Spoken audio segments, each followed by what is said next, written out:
Unit 4, Reproductive Issues. These three articles I have had you read, which are the Gregory Pence article, which is just a short, not really philosophical piece, Multiple Gestation and Damaged Babies, God's Will or Human Choice. Then the Laura Purdy article, Genetics and Reproductive Risk, Can Having Children Be Immoral? And finally the Adrienne Asch article, Prenatal Diagnosis and Selective Abortion, A Challenge to Practice and Policy. Boy, everybody likes a subtitle this week. They all concern the interest of the prospective being, that is, the child or children that are being conceived or considered for abortion. They have different takes, as you can see, but they do all want to take into account those interests. Another thing that unites them is that they're all pro-choice. All three of them think that abortion in some circumstance is permissible, and in fact a couple of them seem to argue that it is morally required, or at least heavily, you would be immoral to dismiss abortion in certain circumstances. So we're not going to get into the issue of the morality of abortion. There are articles on that in this text, and it is a popular topic in bioethics, but it's also a topic that gets tackled in lots of other philosophy classes. I just did an article on it in a Philosophy 101, and I didn't want to get into the sort of tangle of issues there. I wanted to get past it to more specific bioethical concerns that wouldn't get addressed in these other classes. What is the difference amongst these three pieces? Well, quick summary. The Pence article discusses cases where, because of in vitro fertilization, a mother finds herself pregnant with multiplets, which means, triplets, quadruplets, quintuplets, that kind of thing. Many fetuses are viable. And this is not that rare in cases of in vitro, because each round of in vitro fertilization is very expensive, and there's a fairly high possibility that the fertilized egg that has been put in the mother's uterus will not attach itself to the lining of the uterus, and therefore will just die and be flushed away. So, because also the prior issue with IVF is that usually the mother will have been given fertility drugs to produce several eggs. So they produce several eggs at once because of these fertility drugs, and they are fertilized, and then some of them are frozen, and if you were being super cautious, you would just use one at once and hope that that one would take. But of course, because it's very expensive to do each round, it's often a good bet to use several at once. The bad thing is when all of those take, so that you have multiple multiplets, you have multiple fetuses in the womb at the same time. That's bad for reasons that Pence makes clear. There are limited uterine resources, so these are having to be shared amongst the babies. They are very likely to be premature because there's so many of them, and the the mother is unlikely to be able to bring so many babies to term, but also because each of them are fighting for resources, they're likely to be below usual birth rate, each of them, and that's always worrisome. My own sister had twins this way. Well, they're fraternal twins.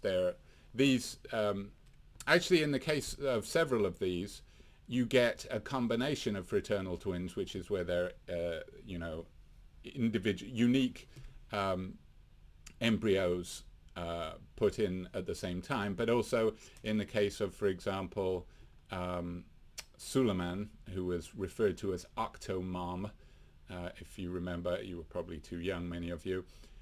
She was in the news, and she was referred to as Octomom because she had 8. That was 6 of them were were separate, distinctive embryos, but 2 of them split. So you had identical twins in those cases. Well, my sister had just 2, but when they were born, Polly, who is now 16, was less than 2 pounds, and her brother Sam was only a few ounces heavier, and there was very much touch and go that they would survive, and that was only 2 of them. So, and also, of course, this is in cases where the mother has had fertility issues, so there might be other issues with her reproductive system that make it, non-optimal. And of course, now you've got several fetuses competing for the resources. So, what usually happens in cases where you get multiplets is that the doctors will recommend selective reduction, which of course means aborting some of the children to give the others a better chance. And usually you are, and I'm sure it's actually ethical practice to tell the mothers before this whole process starts that this is a possibility and that they should be prepared for this in the interests of the babies. But of course, in these cases that Pence discusses, you get mothers or couples who refuse the selective reduction, usually for religious reasons, because they're opposed to abortion. It's interesting that IVF is an issue that should come up a lot more in discussions of abortion, precisely because a common, fairly extreme pro-choice view, pro-life view, is that the fetus is a person, a fully fledged moral person, which means someone having all the rights of you or me, not all rights, not rights that we've earned in our lifetime, like the right to drive or something like that, but certainly the basic package of rights, like the right to life. A common pro-life position is that you acquire those rights at the moment of conception. So every embryo has those rights, which means that there are an awful lot of fully fledged persons frozen in refrigerators in IVF clinics. And of course, they're kept there for a limited amount of time in case, of course, the first round of fertilization doesn't work and the mother or couple wants to come back and try again, and to avoid having to go through the hormone treatment to produce more eggs, they just produce them all in a batch and, as I said, freeze them. And they're frozen fertilized because they're much more likely to survive. If you freeze an egg that is not fertilized, it has a much more fragile outer coating, outer shell.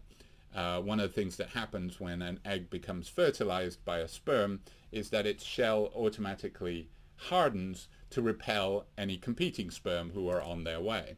So a fertilized egg is much tougher and more resistant to freezing, more likely to survive freezing than an unfertilized egg. So it tends to be fertilized eggs that are frozen, which of course in this pro-life position means that they're like frozen people. They have rights. But IVF clinics routinely dispose of these things to free up refrigerator space, because they lose track of the mother. Suppose it works the first time, they don't care about these, they don't want to have to pay a fee to keep them being frozen, they just disappear, they move away. So you have these frozen embryos that the IVF clinic just disposes of. So some pro-lifers are concerned with this issue and regard it as sort of mass slaughter, but a surprising number don't. And of course, IVF requiring selective reduction also is a process involving abortion.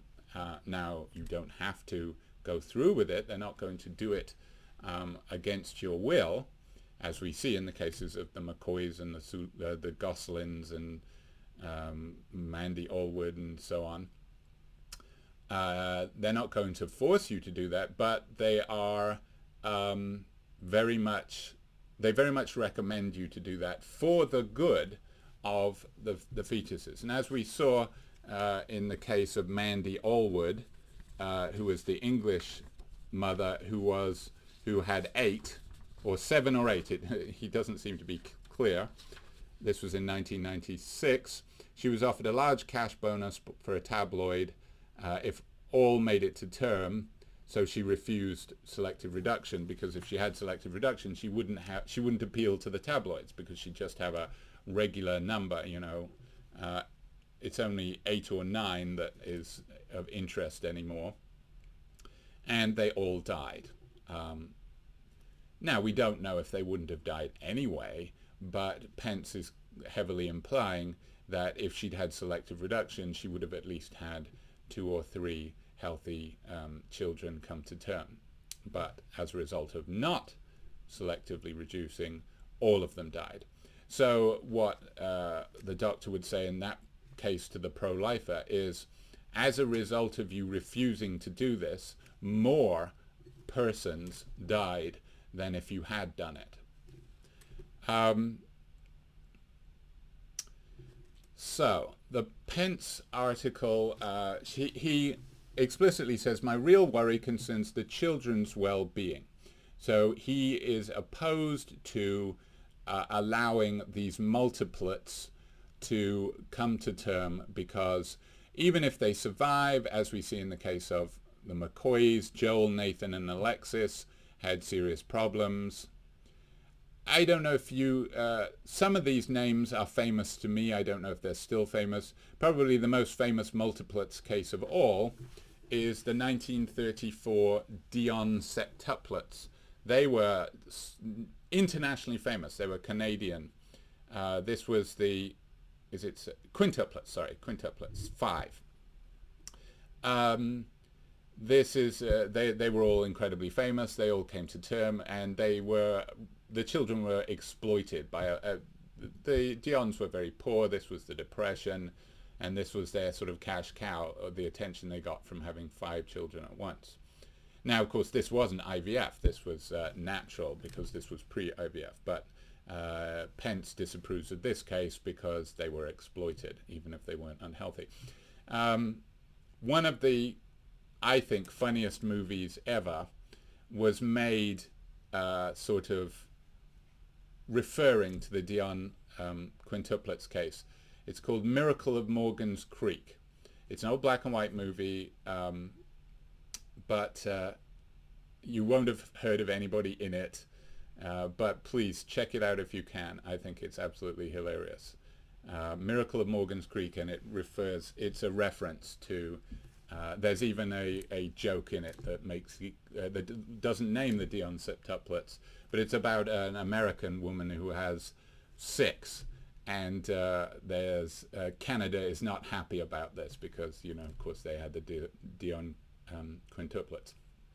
All right, so Pence discusses cases of multiplets, whether through IVF or not, and points to negative consequences for the resulting children. Either they don't make it to term, or they are severely physically disabled, or they are exploited.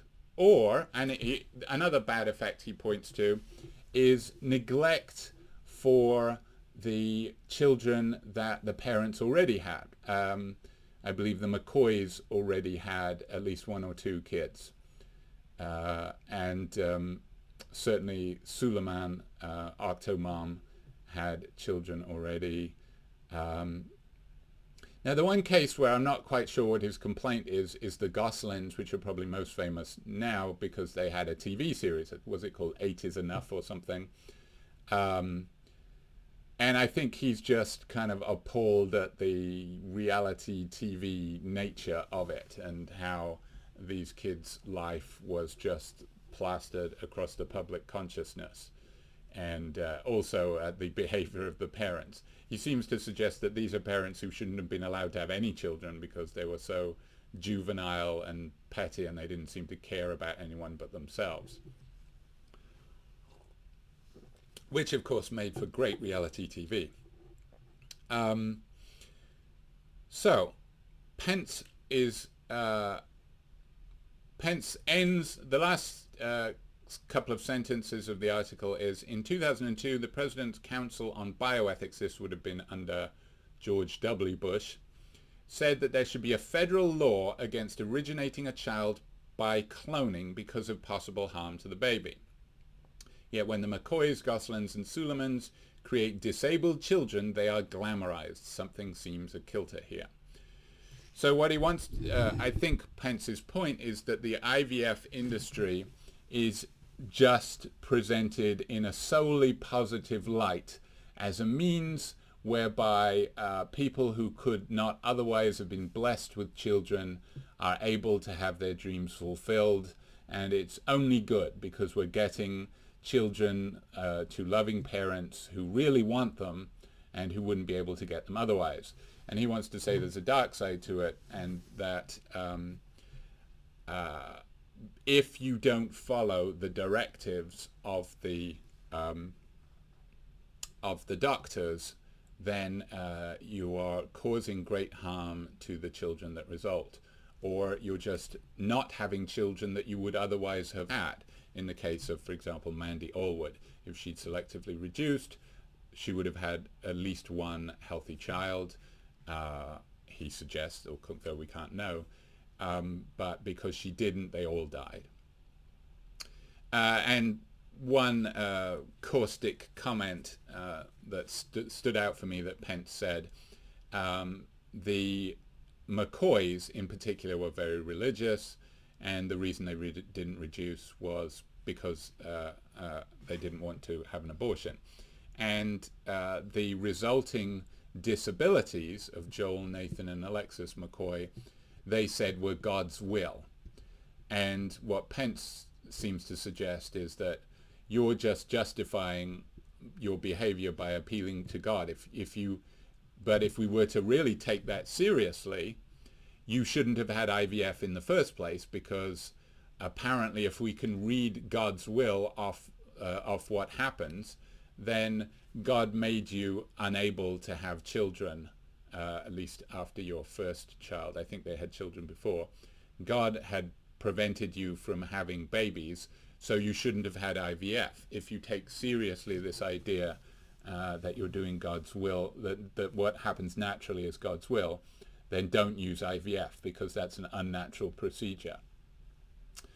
Okay, so Pence's main concern is with the health of the resulting children, and says that concern for their health should affect what we do in cases of multiplets. This theme of the good of the prospective children is taken up by Purdy, the second article.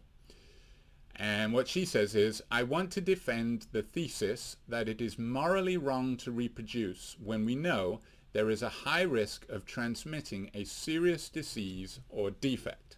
So, change of main topic, where the main topic of Pence is IVF. The main topic of Purdy's is prenatal testing for serious diseases or disabilities. And so what she seems to suggest is that we have a moral duty when we are considering having children to ensure that they do not have certain conditions that there is a test for. Now, the first thing to note is that there isn't a test for all that much, because most conditions or diseases are not testable for. It seems to be quite a rare disease for which there is a clear genetic marker. One of, actually, she mentions a couple of them. Down syndrome is one of them. So if you have an amniocentesis, if you're pregnant and you have an amniocentesis, they test for Down syndrome, and they can tell because that has a clear genetic marker. And another one, which is the main focus of her article, is Huntington's. Huntington's disease, which she describes in detail, also has a genetic marker so that you can tell if you have it, and also so you can have a genetic test to see if you have it, because Huntington's disease is what's distinctive about Huntington's is it is a disease that you only start to realize you have after your 30s, and sometimes not until your 50s. It's a degenerative disease like Parkinson's that kicks into gear long after you've been able to have babies, and sometimes even after you have ceased to be able to have babies. If it kicks in your 50s, women might have reached menopause, or had a hysterectomy by that point, and not be able to have children at that point. So basically, before a test emerged for Huntington's, you could not know that you had it, and you could have had children not knowing whether or not you would transmit it.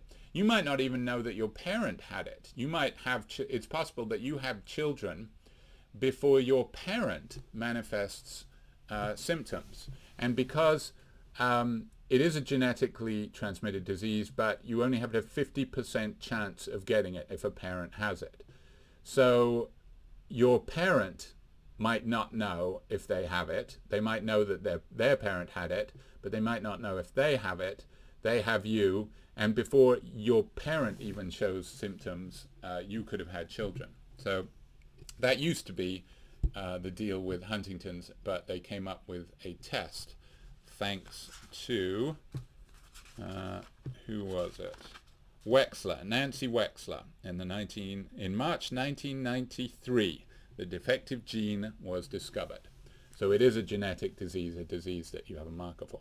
So Down syndrome and Huntington's are two cases where you can tell whether or not you have it by a genetic test. Vast numbers of diseases, this is not the case. There's no test for schizophrenia, there's no test for autism, there's no test for all kinds of things. I don't think there's a test for Parkinson's, for example. So it's always going to be the case that you're taking a risk because there's not... and this isn't because we just haven't discovered it yet. It's perfectly possible that there is no genetic marker for most conditions. And I think that's the consensus view, that actually diseases that have a simple genetic marker are very rare. As I say, Down's and Huntington's are two clear examples. And there are a couple more. Trisomy 13, I think, is one of them. But they're very rare. But she says they exist, and you can test for them. And if it turns up positive, you shouldn't have it. Now, she focuses in particular on Huntington's for a couple of reasons, I think. One, and perhaps the most important, is that Huntington's is one where even if you're opposed to abortion, you can avoid reproducing if you have Huntington's, because it's something that you can know that you have. Also, I guess this would apply to non-genetic, to diseases for which there is not a genetic test, for example, like hemophilia or something like that, which is something where there's a strong likelihood that if you have it, your kids will have it. Autism is actually another of these. People think nowadays, it used to be thought that it was something that you acquired that was not genetic, but now they're starting to think that it is something that runs in families. So, but the thing about Huntington's, a major feature of it is you can test yourself so that you know the risks in having children. Whereas, and this means that even if you're opposed to abortion, you can abide by this rule not to reproduce. You just do not reproduce. Of course, if you're opposed to abortion and to birth control, if you're a very strict Catholic, then I guess this implies you're not allowed to have any sex in your life if you have Huntington's. If you strictly abide by this thesis that it's morally wrong to reproduce. So even if you're opposed to abortion, you can abide by this. Whereas if you're not opposed to abortion, then if there's a genetic disease, you can find out by doing amniocentesis during pregnancy, and then you can abort a fetus that tests positive. In fact, when my wife had our children, they tell you, look, if you're opposed to abortion, if you would never consider abortion, then we're not even going to bother doing amniocentesis, because amniocentesis carries a very minor but not non-existent risk of damaging the fetus. In doing amniocentesis, they could accidentally harm the fetus. So they say, we're only going to do it if you're a person who would consider abortion if a test comes up positive. Otherwise, we won't do it. At least that's what we were told. Whereas I think what Purdy is suggesting is that everybody should be tested, and everybody should know, should be told, and then they should feel themselves under a moral duty to abort if the child tests positive. And this is for the good of the child. That is, you should be, it's not for you.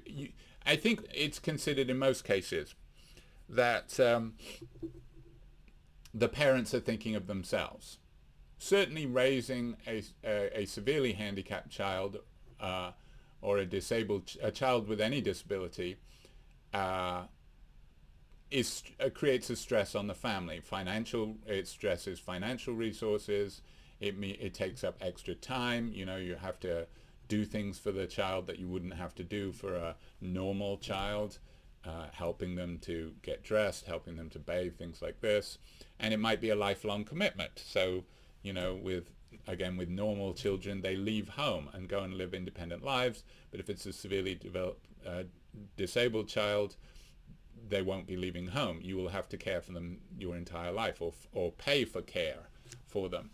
So I think most people usually consider that the parents are thinking of themselves when they decide to abort. But Purdy wants to say it's not just the parents' interest to abort, it's in the interests of the prospective individual. Now that's an odd argument to make, of course.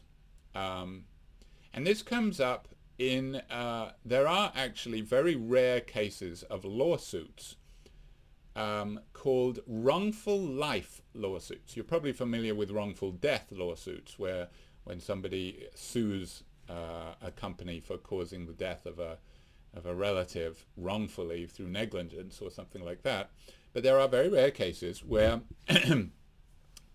children have brought suit against their parents saying that I should not have been allowed to have been born because my life is so full of suffering. I think these cases are typically not initiated by the child, because in most cases the child would be incapable of initiating these cases, but they're brought by lawyers claiming to represent the child. And I don't think any of them have been successful. And I believe the point that judges tend to make is that any life is better than no life. That is, if you exist at all, that in itself is a benefit that you got out of being born that outweighs the suffering that you have suffered. So Purdy, in claiming that it's in the interests of the prospective person not to be born, and if we care about this prospective person, we won't allow them to be born, then it's a little odd, because we're saying we care so much about you, we won't let you exist. Now, Pence, again, said, well, actually one of them, I can't remember if it was Asch or Pence, brought up the issue of there are states that make it illegal for mothers to do things that could harm their prospective child. So, for example, I think it was South Carolina, it was illegal to for the mother to take drugs. I think it was cocaine, probably crack cocaine. So there are states where it is illegal for mothers to do things that will harm the fetus, pregnant mothers. Now, if states took this really seriously, they would stop you drinking alcohol, they would stop you drinking caffeine. Caffeine is supposed to be bad for the developing brains of fetuses. They would stop you smoking, of course. And I heard that it's not so much the nicotine in the tobacco that's the problem, it's all the pesticides and chemicals that are on commercially grown tobaccos that cause the damage to the fetus if you smoke while you're pregnant. So, in theory, states could go much further and not just ban things like cocaine, but ban all these things. Like fetal alcohol syndrome is probably worse, and I think is worse than crack babies. Crack babies actually tend to recover. They're addicted when they're born, but they can get over it and they tend to recover, whereas fetal alcohol syndrome causes lasting brain damage. Anyway, Purdy points to laws like this and say, look, if we can ban the mother from taking cocaine while she's pregnant, surely allowing them to exist with a serious disease like Huntington's is equivalent. But I don't think it is equivalent, because in the case of the mother, preventing the mother taking something that will damage a child, what you have is a situation where the child is definitely going to exist. Doesn't yet, but the child is definitely going to exist. So there is a prospective person that you are actually doing something that causes harm to. Now the person doesn't exist yet, because we're under the assumption, as Purdy, as all of these pro-choice writers are, that the fetus is not yet a person, so does not yet have rights. Pro-lifers, of course, would disagree. But what we're saying is, it's not the fetus that has rights, it's the person that will have rights, and you're causing damage by smoking or drinking or taking drugs to that person. And I think if the person is definitely going to exist, then we can say there is a future person that you are harming. Whereas in the case of a disabled child, what you're saying is merely that you are harming a prospective person by allowing them to exist. Because this person already has a disability, let's say the genetic test shows, and it's not because of something you're doing. She's saying, if you don't do something, then you are in effect harming that person by allowing them to come to exist. But as I think the judge in the wrongful life suit says, how can you harm someone by allowing them to exist. That just doesn't seem to make sense. You can harm someone by making them disabled, by drinking excessively while you're pregnant. Then it seems like you're harming somebody who would have existed anyway. But in allowing someone to exist, in not preventing them from existing, how is that a harm? Okay. So that's Purdy's point. So let's go into a little bit more detail with that. So she focuses on Huntington's disease. It is a particularly nasty disease, like all degenerative diseases. I mean, she describes the symptoms on page 106 to 107. Onset is insidious, personality changes, obstinacy, moodiness, lack of initiative. Hey, that's me. Frequently antedate, that means predate, or accompany the involuntary choreic movements. These are kind of twitches. These usually appear first in the face, neck, and arms, and are jerky, irregular, and stretching in character. Contractions of the facial muscles result in grimaces. Those of the respiratory muscles, lips and tongue, lead to hesitating, explosive speech. Irregular movements of the trunk are present. The gait is shuffling and dancing, so on. As the disease progresses, walking becomes impossible, swallowing difficult, and dementia profound. Suicide is not uncommon. Nasty. I'm sure you can see why a lot of people whose parents have Huntington's, they've watched their parents die painfully, and they think, I have a 50% chance of having this. There is a test that you can take. Would you take that test? I'm not sure I would want to. I'm not sure I'm brave enough, because if you take it when you're 20 and it's positive, you know it's coming. You know that this is going to hit you later and you're going to die before your time, so you might think, in a horrible way. So, suppose you know you have it. You shouldn't have a child, she says. Now, well, let's look at some of the things she specifically says. She talks about two views about the risks associated with having children who could have Huntington's. This is on page 107. There's the optimist view, optimist and the pessimist.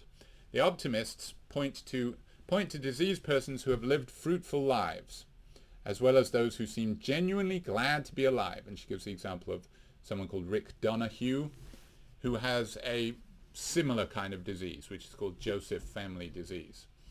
And he's quoted as saying, you know, if my mom hadn't had me, I wouldn't be here for the life I have had, so there is a good possibility I will have children. So the optimist would say, even if you have Huntington's, they might enjoy their life. Have those children. Take the risk. Whereas the pessimist says, children can't even enjoy their childhoods with a dreadful anticipation of the disease. The disease, if it appears, will be perceived as a tragic and painful end to a blighted life. Even when you haven't got the disease, it's coming, so your life is blighted. I think it'll be clear what Asch would say in response to this, the Adrienne Asch, the third writer. But let's go on. She says she wants to take the view of the possible children. She wants to, in other words, she's taking their interest into account rather than strictly the parents.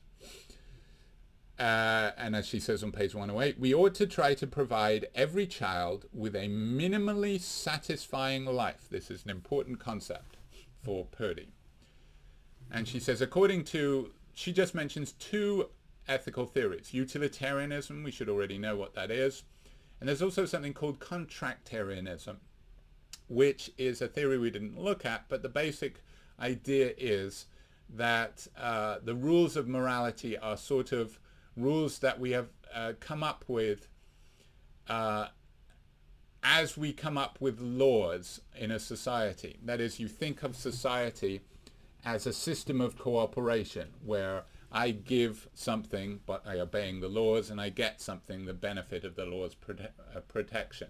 So contractarianism takes that view not just to legal systems, but to moral systems, and say, We can work out what moral rules are appropriate by what rules people would agree to in setting up a social system. Because, if you're just on your own, there's no need for morality. You just do what you want because you're not affecting anyone. Morality only becomes an issue when you have conflicting interests, as in a society. So contractarians view moral rules as like the rules of a social contract, what people would agree to if they were agreeing to set up a society. So she considers both utilitarianism and contractarianism would say that neglecting this duty to provide every child with a minimally satisfying life would create unnecessary unhappiness or unfair disadvantage for some persons. So, we have this duty, she says, to provide every child with a minimally satisfying life. Then the question is, well, what do you mean by minimally satisfying?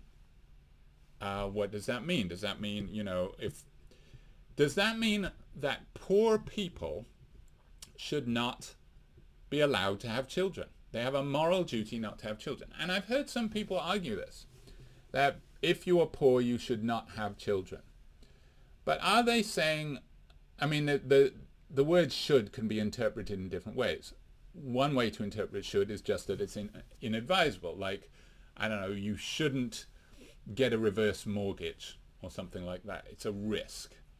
But the other way, of course, is moral. That is, like, you shouldn't have children in the same way that you shouldn't commit murder. That you are seriously immoral if you do. Can we seriously defend that claim that poor people have a moral duty not to have children? Think what we're implying. Not only are you poor, but you are denied what I think most people would regard as a fundamental aspect of humanity, being able to reproduce. One thing that even poor people can do. Poor people can have children even if they can't buy a house. They are biologically capable, most of them, in having children. Poor people are already deprived of having the resources that rich people have. So, for example, if you're poor, you don't have health insurance, you're not going to be able to afford IVF. So somebody who if they were rich would be able to have children through IVF already isn't able to if they're poor. But what she's suggesting is that if you are poor, I'm not saying Purdy is suggesting this, but if we interpret minimally satisfying life in such a way that it to have a minimally satisfying life, you have to have things that a poor parent cannot provide, then it is suggesting that poor people should not have children. So that would be a serious claim. So what does she mean by minimally satisfying? She says, she says, let's focus on health, and defines what she calls the conservative position. And this isn't politically conservative, this just means cautious. She says the cautious position is that parents should try to ensure something like normal health for their children, where normal health is health normal for that culture, even though it may be inadequate if measured by some outside standard. So by adding that extra bit, normal for that culture, she wants to say, she is foreseeing the objection that, people would say, wait a minute, most people in very poor countries then have a moral duty not to have children because, if you're living in a famine-hit country, then you can't, by American standards, you can't have a child that meets the normal health for American standards. So are you saying, Purdy, that that people in entire countries cannot have children? And she wants to say, no, I'm not saying that. I'm saying that it's normal health for your culture that you have to be able to provide. So this would be a lower standard for poorer countries. And as she says, this conservative position would still justify efforts to avoid the birth of children at risk for Huntington's disease and other serious genetic diseases in virtually all societies. Now, To this, she says, okay, this may sound strict, but listen, here are some added considerations. This is on page 108. First, possible children do not presently exist. Because they don't presently exist, they don't have a right. They don't have any rights, which includes they don't have the right to be brought into existence.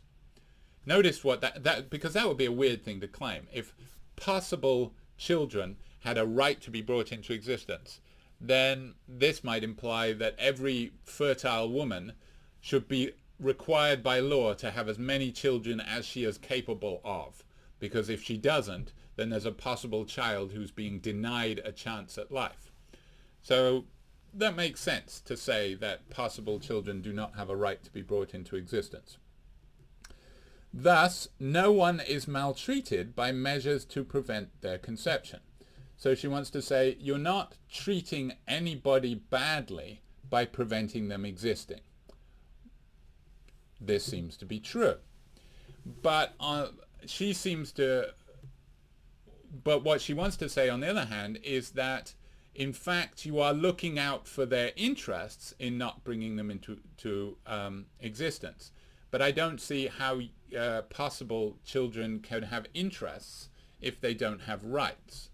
The actual children that would exist can have interests.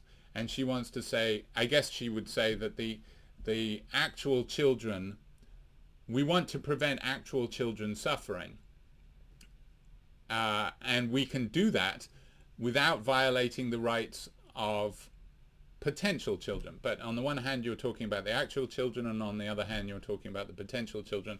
And if it's one and the same child, and they can't be actual for some considerations and potential for others.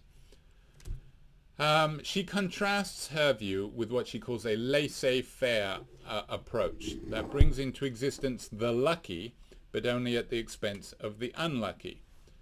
And I'm not sure what she means here by lucky. I guess she means lucky enough to be born. But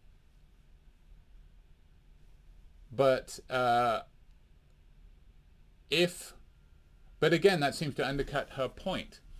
If you're lucky to be born, even if you're disabled, then how is it that we're looking out for your interests in preventing you existing?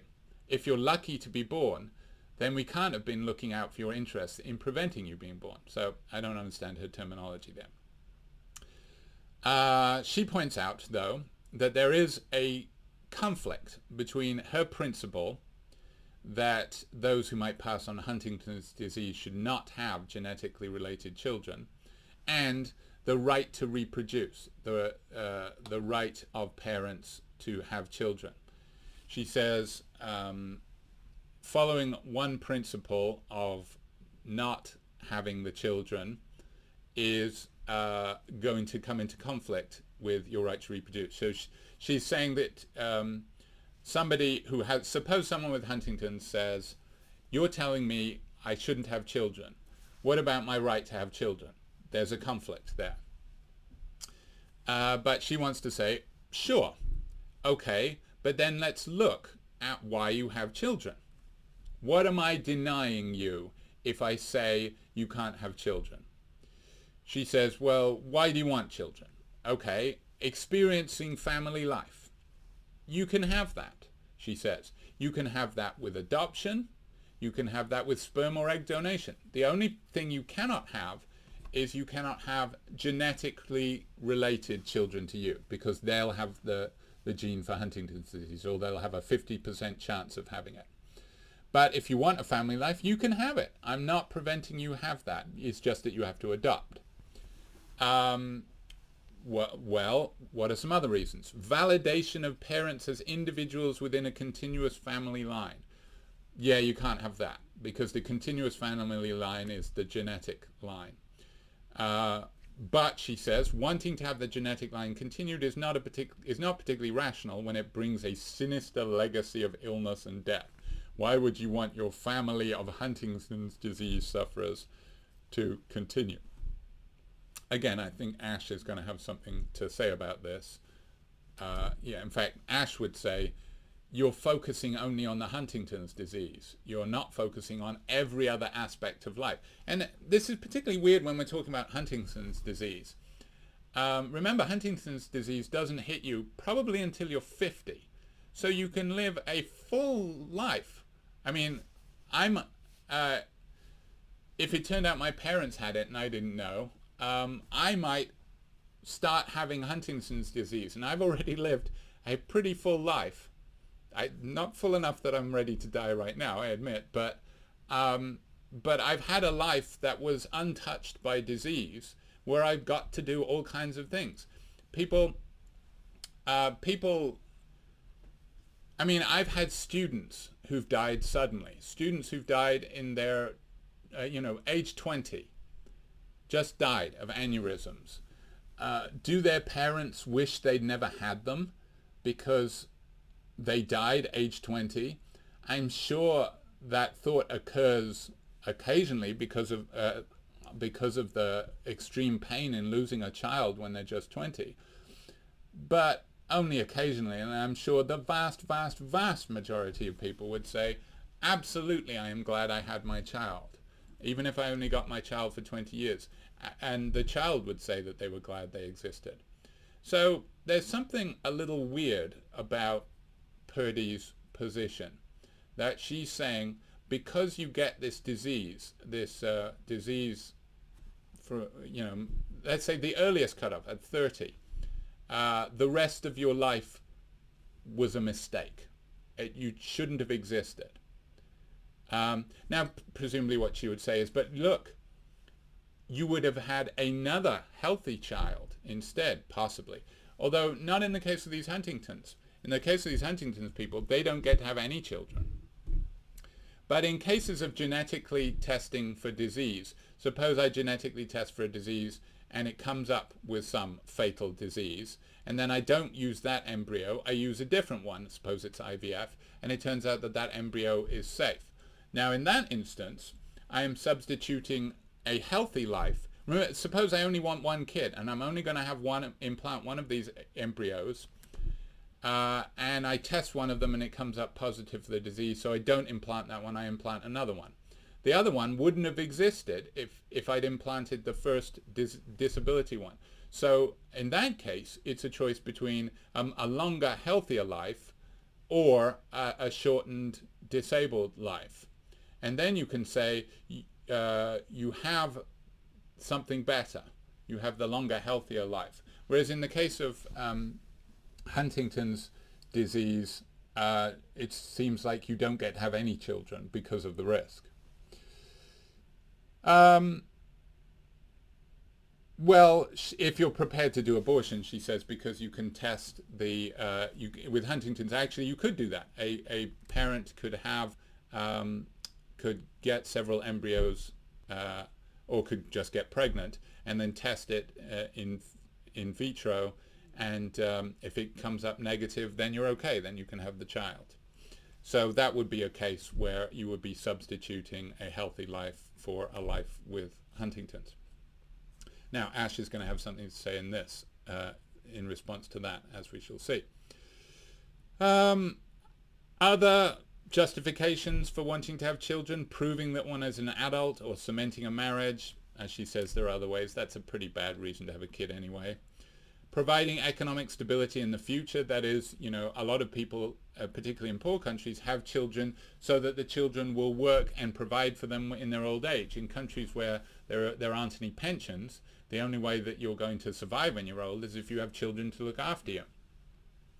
But as Purdy says, this is not going to happen if they're disabled. They're not going to be able to look after you.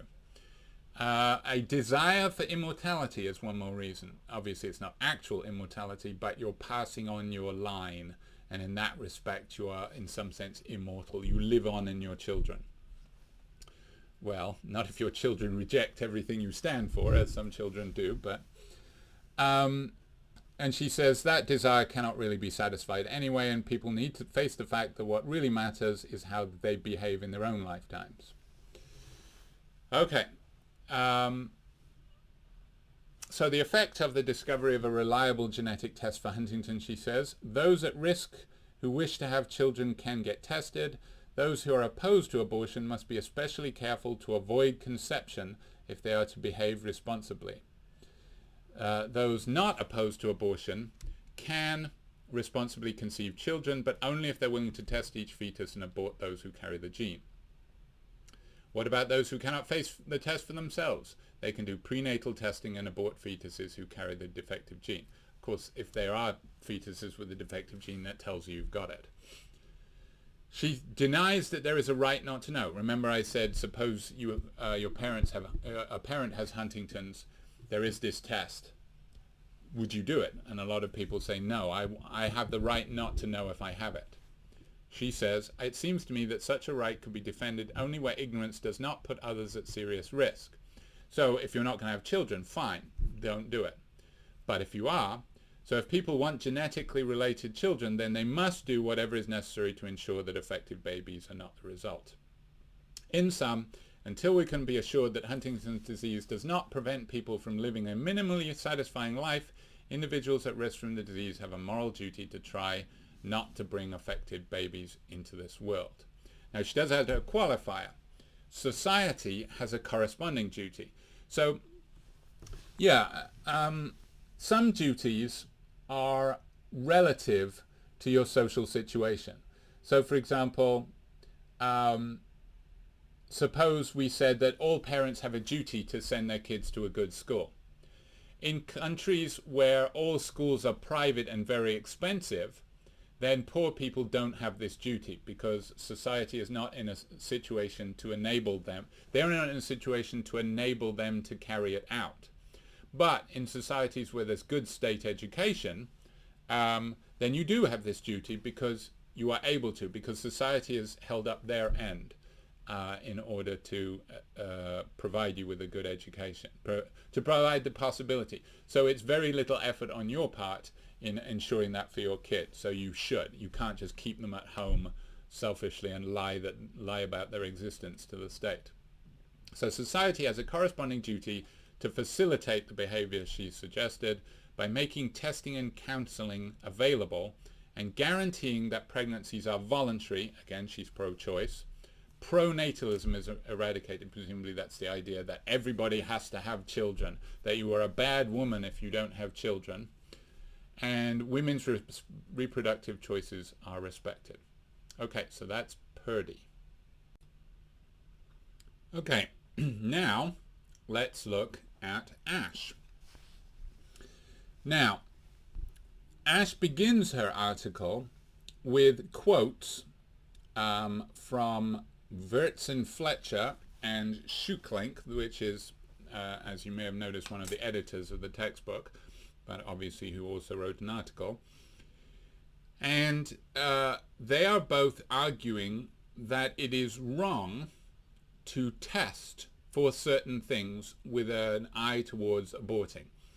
So the Wirtz and Fletcher is talking about an actual practice, which is sex selection. This supposedly happens in India quite a lot, also in China, particularly during the one-child rule, where you can test to see if your baby is male and female, and because those cultures favored men, they aborted the female. And the result of this, of course, was an imbalance in the number of the sexes in these cultures. So there's vastly more boys than girls in particular generations since this technology became available. Now I believe it's illegal in India and possibly China too, and for reasons that a lot of people agree with. That is, it should not be illegal to abort your child on the basis that it is a girl. Most people agree that this is true. Now, why do they agree that this is true? Presumably they think it is bad for society, it's unjust, it is wrong to consider the sex of your child as a reason that it should not exist. So even if you're notice that it's not pro-lifers alone who are opposed to this. Of course pro-lifers are opposed to all abortion, But these kinds of abortions for sex selection are opposed by pro-choice individuals for the reason that it is immoral to use the sex of the child to abort it. Now, Schucklink considers, what if you could test that your child was gay or straight? Should you be allowed to abort a gay child? Suppose you say, no, I am religiously opposed to homosexuality, I don't want a gay child. So that would be a weird, you're pro-abortion but anti-homosexuality. That's an odd Venn diagram there. But suppose, or whatever reason, you say, well, I just don't like gay people. I don't want a gay child. Should you be allowed to abort? And the consensus view is that no, those are not reasons that you should be allowed to abort your child. And what she wants to argue is that we should view disability in the same way. That is, the fact that your prospective child is disabled should not be allowable as a reason to abort them. Now, she does qualify this, of course, because she doesn't want to say that disability is identical to sex or sexuality or race. Obviously, race doesn't come up in the case because you. I mean, it might come up if if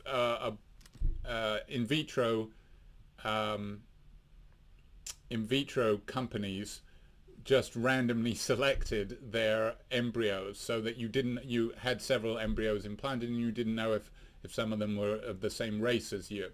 But it turns out you can't genetically test for race anyway, I don't think.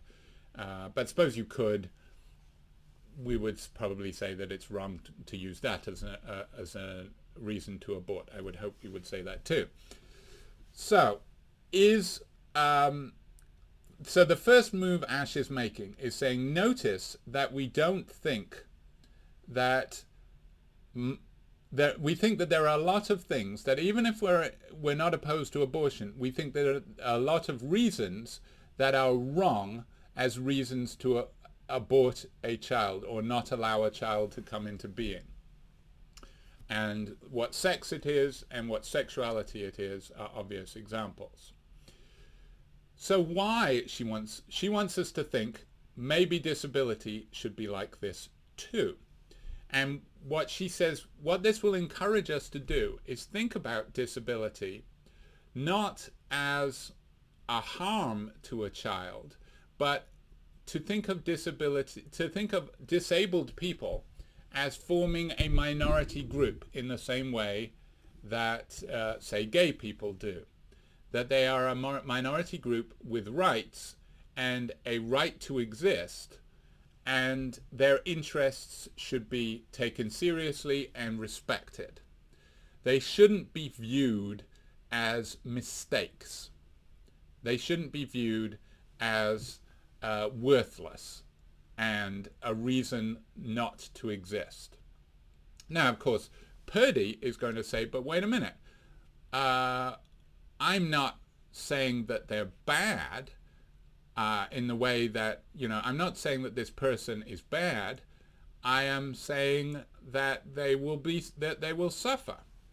And what Asch is going to say is, that's a misconception of disability. Most disabled people don't view their life as just disability, and they don't view themselves as suffering constantly, and they view their life they view disability as just one feature of their life, just as homosexuality is one feature of your life if you're gay, or being male or female is just one feature of your life. It's an important feature, but it's not everything, and in fact it's not something you necessarily think about most of the time. You think about the same things that everybody thinks about: your sports teams, what movie you want to watch, what food you want to eat, sex, drugs, and rock and roll. That's what you think about. You don't think about your disability. This reminds me of when I was a kid. I liked writing stories, where English was one of my favorite classes. But I would just hit adolescence, and my stories tended to be kind of gloomy. It's like if I'd known about goth, maybe I would have been a goth kid. And I wrote a story. We were asked to write a story about someone who was blind or something like that. And I wrote a story, and in my story, the person who was blind was a miserable bastard. It was just like all this guy talked about. It was like constantly moaning, and it was like very, the Germans would say Sturm und Drang. Lots of like, oh, why me? And like everything is awful. And I thought this was a great story, and I turned it in, and my English teacher just said, I don't think blind people are that miserable. I think you kind of missed the point of the exercise. The exercise was more like, how would you make sense, what would you do differently, not why would your life be worthless? And that kind of rocked me back on my heels, that I was thinking of a blind person's life as like my life if I were to suddenly lose my sight the next day. How would I feel about life? I would be a miserable git. I would be thinking about all that I'd lost. But first of all, someone who's blind from birth has not lost anything. They've never had sight, so they haven't lost anything. And secondly, even people who go blind, they've done studies. This isn't mentioned in Asch, but they've done studies that your happiness level after something seriously bad happens to you, like losing a limb, being paralyzed, losing your sight, your happiness level plunges. And then by the time a year has passed, it's gone back to where it was before. That you can cope, that you come around. If you make it through the year, you're going to be okay. You're going to live a life. This is what counselors tell you, that physical therapists and psychological counselors, if you have a disability, they say, look, you're going to feel shitty about it for a while, for a long time, and there's always going to be times when you regret it. But the longer you live, the more that you become used to it, and the more you don't think about it. You have struggles that other people don't have, and this is Asch's main point. You do have struggles. But how much of those struggles are as a result of your disability directly, and how much of those struggles are as a result of society not wanting to accommodate you? I mean, as she says, the times that disabled people do think about their disabilities are when they're faced with difficulties that other people don't have to face. Like, for example, they want to go somewhere and it doesn't have a wheelchair ramp. Or, they wait for the bus and the ones with the wheelchair lifts on them, the two of them pass by full. So you think about your disability in situations where you are not accommodated. But if you are accommodated, if you're brought in, if society says you are valued, we will do everything we can to make sure that your existence is, that you are included in the same way that people who don't have that disability are included, then your life is good. That you don't think about your disability, your life is of value to you and to your family. I mean, we accommodate things that we think are normal. We accommodate children. We make things designed for children. I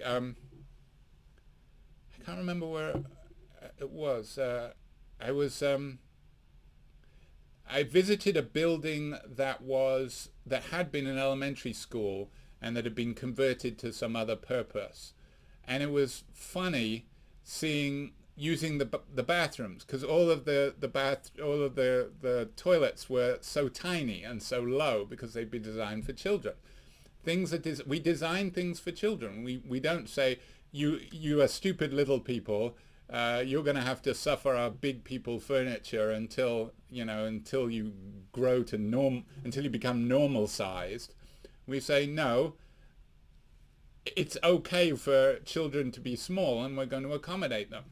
If we took that attitude towards disabled people, and depending on the state or depending on the country, we do to differing degrees. then it's going to mean that disabled people think less about their disability. So Asch points out that amniocentesis, the whole point of amniocentesis, is not for the good of the mother. There are lots of tests that you get during pregnancy. Most tests during pregnancy are to test the health of the mother. For example, are you getting gestational diabetes? You know, they want to make sure that that doesn't happen, as can happen.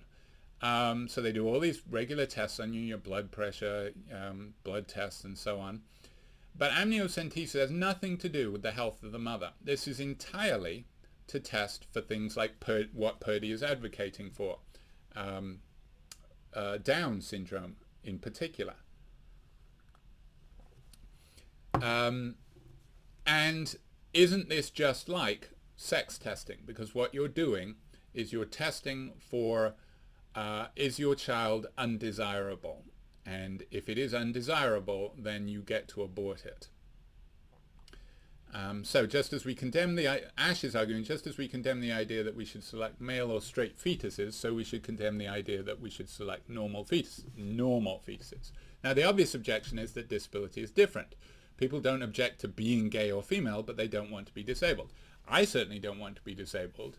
Now, I might not want to be gay, but I would say that's just because I'm used to being the way I am. But, you know, I don't see anything bad about being gay. But I think a disabled person could say is, look, you don't want to be disabled because you don't know what it's like. Maybe there's upsides to it. Now, I think most of us would find that very hard to believe, but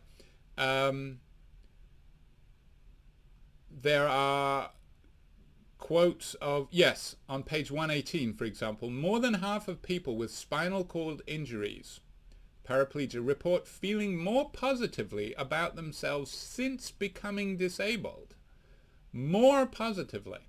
So it is not impossible that there are aspects of life being disabled that are better than being normal.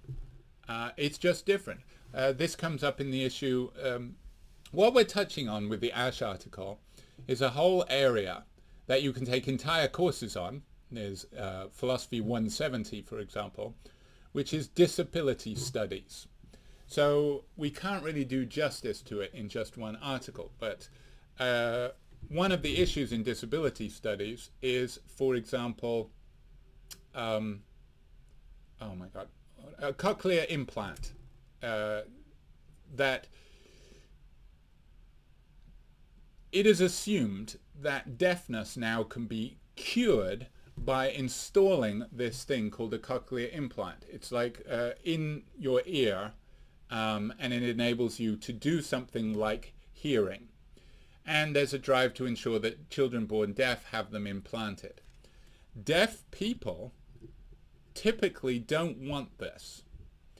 For one thing, it is, deaf people have a culture of their own. They have sign language. They have sign language that has been developed amongst deaf people in a way that is independent and beyond what people with hearing have been able to develop. And the experience of being deaf is not seen as negative. Now, you do see on the internet a lot people getting cochlear implants and crying real tears of joy. I'm sure there are some people who are like that, but it's also the case that cochlear implants can cause great pain, and that it is not like hearing. It's not the same as hearing. It's a very distorted version of it. And it also disrupts the quiet world that deaf people have become used to and in some senses enjoy. I mean, I often think, I love the internet. I am addicted to the internet. But it is often the case that I think, God, I wish I could go to an island and escape from it for a while, because it is just too much. I'm just suggesting that there are some aspects in which, to the surprise of non-disabled people, we might there might be an upside to what we regard as disability. Now, what's interesting, of course, is, as Asch points out, is that most of us are disabled in some respects. I, for example, are incredibly myopic. I've worn glasses since I was 7. I wasn't able to read until I was 7, probably because I was so blind. But I don't think about it because glasses are an accommodation that we've come up with. And now I could get my eyes fixed with LASIK surgery, but I don't want to. And one reason I don't want to is I have incredibly good up-close vision, which of course is all the more important when you hit 50. And when you hit 50, you lose vision like this, which is why I have to wear these glasses along with, I'm wearing contact lenses and these glasses so that I can read things close up. If I got rid of both of them, then I could read things very close, and I'm still able to do that. And I want to be able to do that for, like picking splinters out of my hand or something like that. So there are things where I would resist available surgery to correct. But of course, I am glad that glasses exist. I'm glad that there is this accommodation that enables me to live my life. Okay, so Asch's specific point. She says that the medically oriented understandings of the impact of disability on life contain 2 erroneous assumptions with serious bad consequences. She says this on page 114. The first false assumption is that the disruption to life of a disability or chronic illness is like a permanent lifelong version of the temporary disruption to life of a back spasm. This is like what I was saying, my story about the blind person. I imagined a blind person's entire life being like the moment they lost their sight. So the moment you lose sight, it's just a disaster. It's the worst thing that could happen to you. And I just imagine the rest of their life stretching out as just more of that disaster. And she's saying like, or, when you have a back spasm, as I'm having, actually, that's another thing I have. I have a bulging disc. That's another disability. And it's flaring up recently, which is why I'm at my standing desk, in case the pictures are higher than they would normally be, because I'm standing up. When my back flares up, it's really annoying. It consumes my life. I'm cranky. It's all I think about. But that's not what a disabled person's life is like. They stop thinking about it so much. Like I said, the happiness level comes back to what it was before the accident after a year. So people who are not disabled tend to think of a disabled person's life as just one long suffering, but it isn't like that. As she says on page 114 to 15, most people with conditions such as spina bifida, achondroplasia, Down syndrome, and many other mobility and sensory impairments perceive themselves as healthy, not sick, and describe their conditions as givens in their lives. In other words, it's just part of me. It's like, I am short-sighted, I have red hair, I'm going bald. These are all part of me. Now, I might change the baldness part, but, it's part of me. There are things like, do I wish that I was faster and taller? Well, I wouldn't want to risk being changed too much. Suppose I could say, okay, you can magically transform so that you are of LeBron James athleticism, but there's going to be some other changes to your personality. Maybe you won't be capable of doing philosophy to the degree that you are. Things like that. You'll have to take a risk. Would I take that risk? Probably not. I probably wouldn't want to lose other things. There are things I would improve, but I don't want to change too much about myself. So there are things that I will accept as part of me, so long as I get to keep me. And that's what she means by saying their conditions are givens of their lives, the equipment with which they meet the world. The same is true for people with chronic conditions such as cystic fibrosis, which is where your lungs basically can't process oxygen, and you have to get lung transplants, which are of dubious success. Diabetes, hemophilia, that means your blood doesn't clot, and muscular dystrophy. So that proves that that assumption is not true. Assumption 2 of the 2 mistaken assumptions is if a disabled person experiences isolation, powerlessness, unemployment, poverty, or low social status, these are the inevitable consequences of biological limitations. So in other words, you can say disability is bad because disabled people are unhappy. But what she says is, wait a minute, are disabled people unhappy because they're disabled, or are they unhappy because society doesn't accommodate them? It's like what we say about gay people. Serious people who are morally opposed to homosexuality often still say this. They say gay people are unhappy. You know, it's not that I have a problem with homosexuality. It's that gay people are unhappy. That's why I want to cure homosexuality, because I want to prevent them from being unhappy. But gay people have said all along, you know why we're unhappy? Because of homophobes. Because people beat us up for being gay. If we were accepted, and in circles where we are accepted, like gay clubs, we're fine. We're not unhappy. It's not gayness that causes the unhappiness. It's other people's attitude to us. And disabled people say the same. Now, of course, what society in general could say is, yeah, but it would be expensive to accommodate you. And it's kind of annoying. It's kind of annoying to the rest of us to have handicapped ramps and to wait as the wheelchair is being lifted on the bus. That's kind of an inconvenience for us regular folks, and we don't want to do it. But yes, society can say that, but it can no longer pretend that it's acting morally, I think, at that point. So this assumption that disabled people are unhappy because of their disability is associated with the belief embedded in the paradigm of medicine that a certain level of health is not just intrinsically desirable, but a prerequisite for an acceptable life.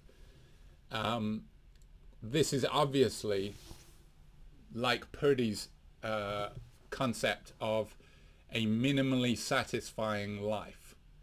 Purdy says that people with Huntington's fall below a minimally satisfying life, which I think is such a wild claim to make, given that they have no, they display none of the symptoms until, their 50s sometimes.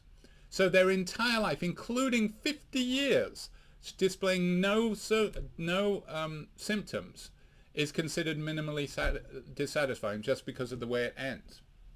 I mean, you have perfectly healthy people, as I say, who drop dead at age 20 or die in car accidents long before that. And I don't think their parents would say that they are sorry they had those children. Now, why does Purdy pick Huntington's? Well, I have a theory, and that is that the other major disease that has a genetic marker is Down syndrome. And she didn't want to focus on Down syndrome, even though that is what most amniocentesis tests report, is whether or not the fetus has Down syndrome. So clearly you are being told this because it is assumed you will want to you are likely to want to abort a Downs child.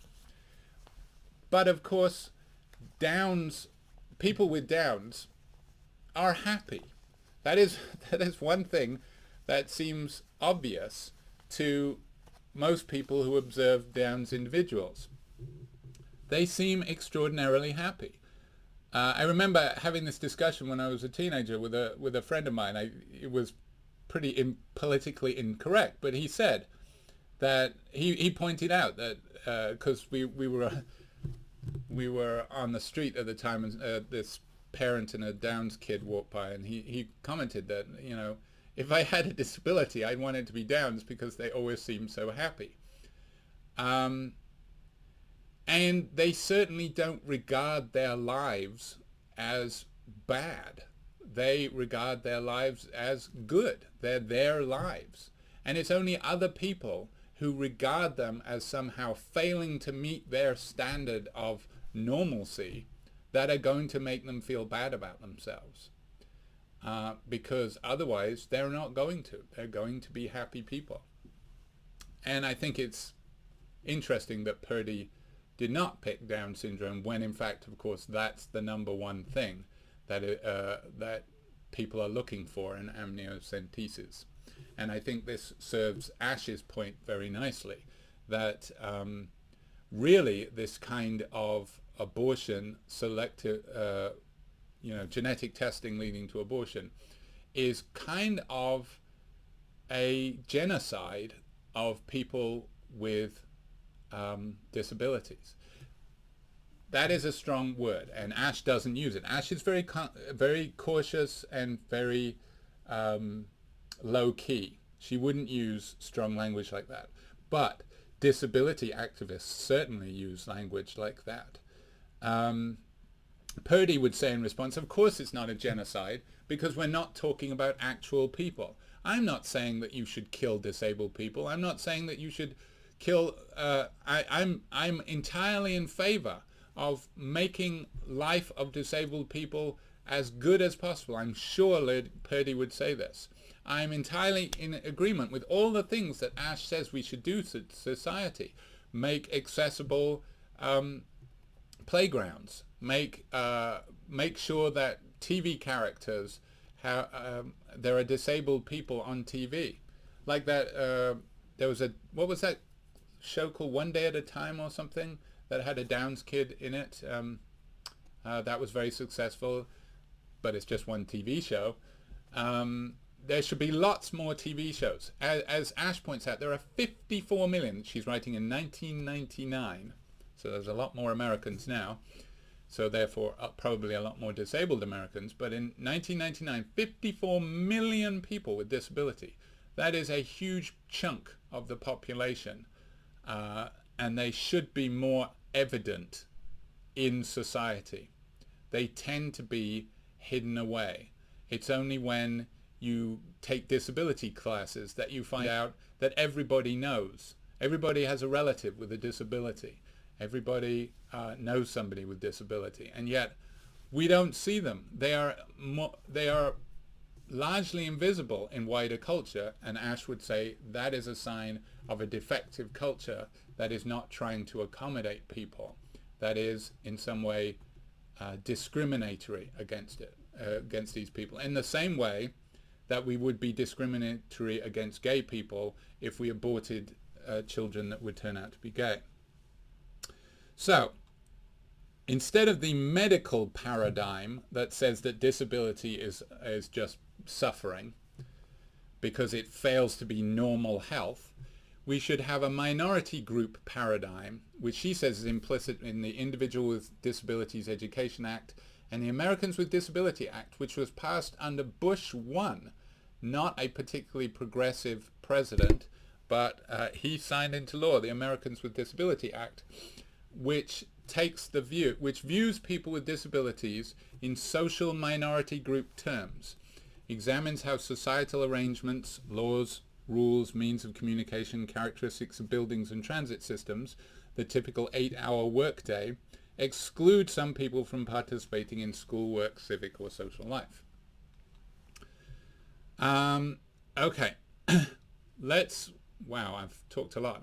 I thought this was going to be a quick one. Her specific discussion of the topic that Purdy was interested in, which is prenatal diagnosis for disability prevention. Let's look at what she says about that. She says on page 116, when physicians, public health experts and bioethicists like Purdy promote prenatal diagnosis to prevent future disability, they let disability become the only relevant characteristic and suggest that it is such a problematic characteristic that people eagerly awaiting a new baby should terminate the pregnancy and try again for a healthy child. The health profession suggests that once a prospective parent knows of the likely disability of a future child, there is nothing else to know or imagine about who the child might become. Disability subverts parental dreams.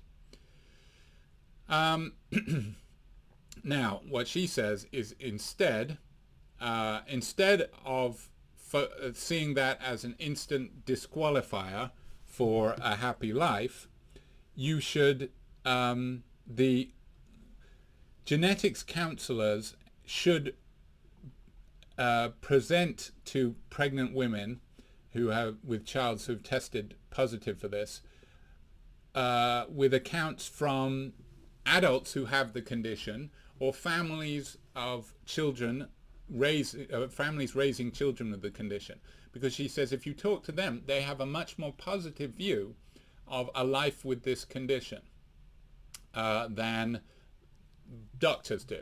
And in fact, actually, counselors who are, she says they did studies that counselors talking to families that already have children with this condition talk much more positively than counselors talking to women considering aborting them. So it's as if once you have the child, they're much more positive to you, but they want to prevent you having the child by talking up the tragedy of the situation.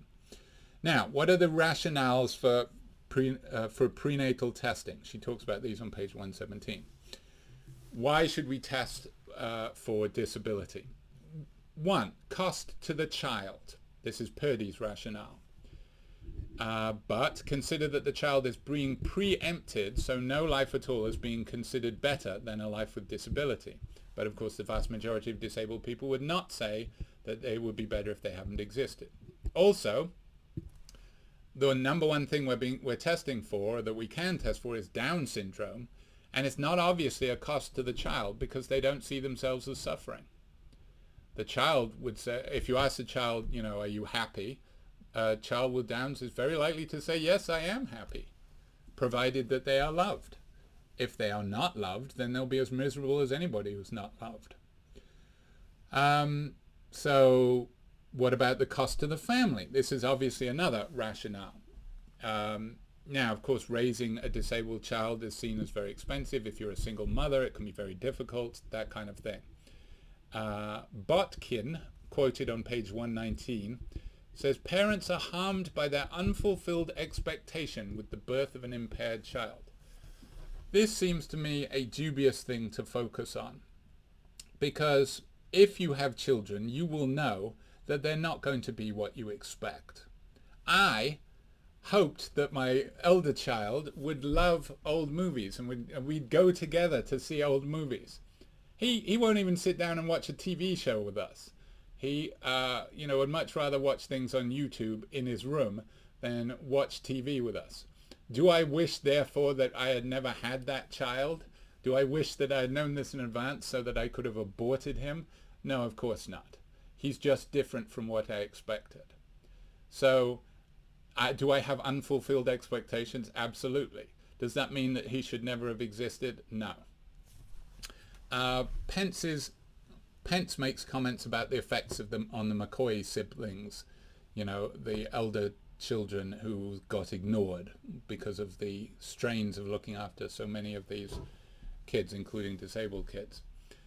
But again, it's only a cost to the family in a society that doesn't help. So this is a problem of social justice, not of medicine. If it affects families adversely, that doesn't mean that it was therefore wrong of them to do it. It means that it's wrong of society not to help, says Asch. Also, there is an assumption here that there's no benefit to offset the burden.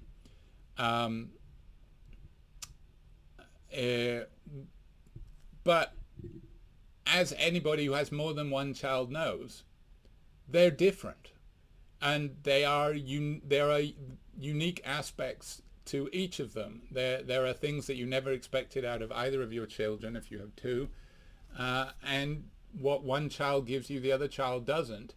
So you can have a disabled child who turns out to be your funniest child, or who turns out to share your gaming hobby, whereas the other child, or fanatical supporter of your sports team and want to go to all the sport or all the games with you, whereas your able-bodied child is not interested. These are things that you don't consider. Also, said Asch, you could say the same about there are costs to families of gifted children. If you have a child that is gifted, you feel this enormous duty to do right by them, to enable them to use their gift, and then you will, save up to send them to amazing schools at costs to other children. So, and nobody suggests that you shouldn't have gifted children because of the cost. There's a study by Walker et al. On parents of children with cystic fibrosis. This is cited on page 120.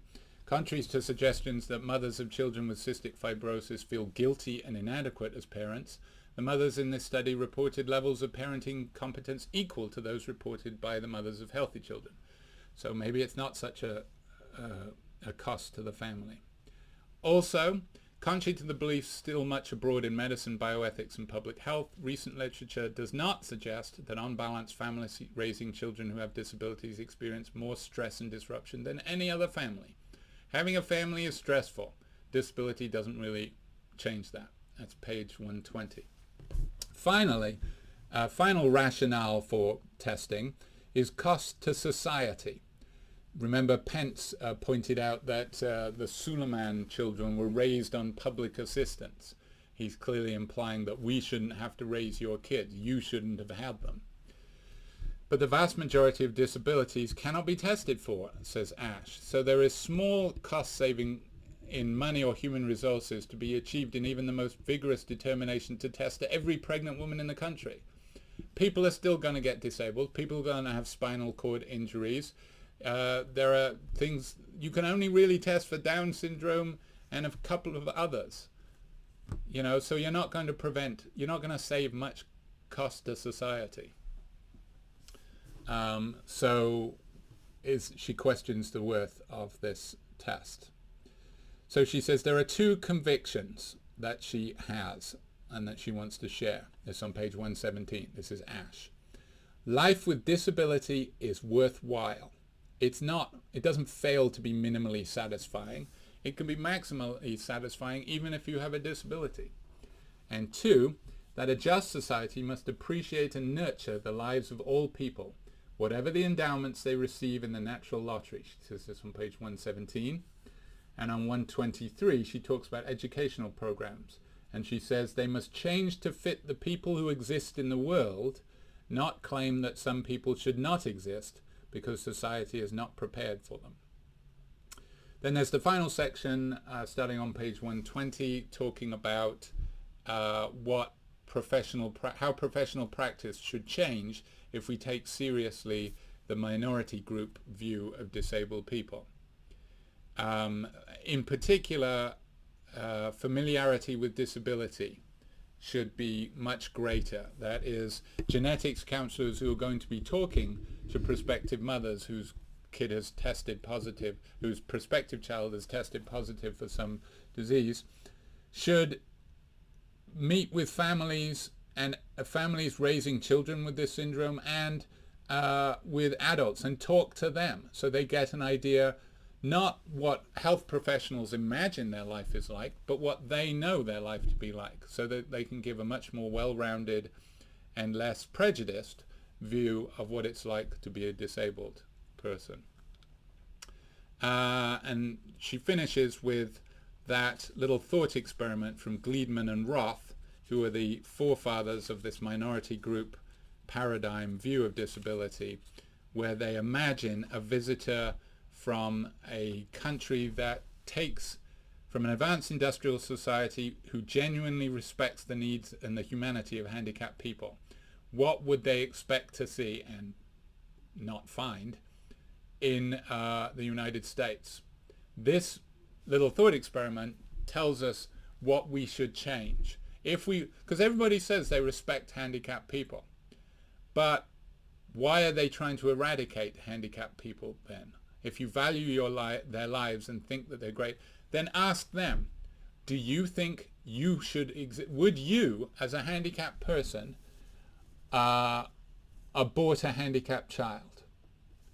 these are the people we should be asking.